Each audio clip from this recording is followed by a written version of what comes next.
ജീവിക്കുന്ന എന്റെ പ്രിയപ്പെട്ട ചെറുപ്പക്കാരാ, കട്ടിട്ടും മോഷ്ടിച്ചിട്ടും വഞ്ചിച്ചും ചതിച്ചുകൊണ്ട് വിൽപ്പനകളും കച്ചവടങ്ങളും നടത്തുന്ന പ്രിയപ്പെട്ട ആധുനിക ലോകവേ, മഹാനായ കണ്ണിയത്ത് ഉസ്താദിനെ അറിയണ, കണ്ണിയത്ത് ഉസ്താദിനെ പഠിക്കണ. മഹാനായ കണ്ണിയത്ത് ഉസ്താദ് ഒരിക്കൽ മലപ്പുറം ജില്ലയിലെ വായക്കാടുള്ള തന്റെ വീടിന്റെ അരികിലുള്ള ആ ടൗണിൽ പോയിട്ട് കണ്ണിയത്ത് ഉസ്താദ് മത്സ്യ മാർക്കറ്റിൽ ചെല്ലുന്നു. മത്സ്യ മാർക്കറ്റിൽ ചെന്നിട്ട് കണ്ണിയത്ത് ഉസ്താദ് മത്സ്യം വിൽക്കുന്ന ചെറുപ്പക്കാരനോട് ചോദിക്കുന്നു, മോനെ മത്സ്യത്തിന്റെ വില എന്താ, മത്സ്യത്തിന്റെ വില എന്താ ചോദിക്കുമ്പോ കണ്ണിയത്ത് ഉസ്താദിനോട് പറയുന്നു, ഉസ്താദ് ഉറുപ്യക്ക് 10,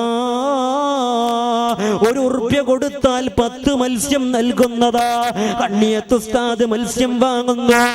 എന്നിട്ട് തന്റെ വീട്ടിലേക്ക് വന്ന വയോധികനായ കണ്ണിയത്ത് ഉസ്താദ് നവ്വറല്ലാഹു മർക്കദഹു നടന്നു പോകുന്നു. നടന്നിട്ട് തന്റെ വീട്ടിൽ ചെന്നിട്ട് അവിടുന്ന് തന്റെ പ്രിയതമക്ക് കൊടുക്കുന്നു.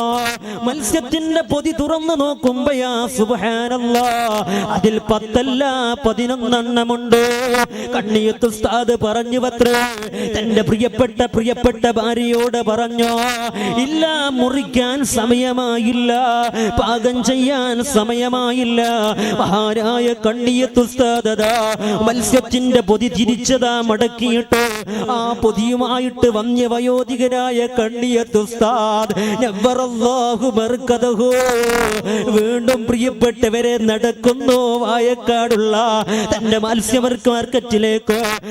മാർക്കറ്റിൽ ചെന്നിട്ട് ചെറുപ്പക്കാരനായ ആ കച്ചവടക്കാരനോട് ചോദിക്കുന്നു, അല്ല മോനെ, ഉറപ്യക്ക് 10 എന്നല്ലടാ പറഞ്ഞത്, ഉറപ്യക്ക് 10 എന്നല്ലടാ പറഞ്ഞത്, ഇതില് 11 ഉണ്ടല്ലോ.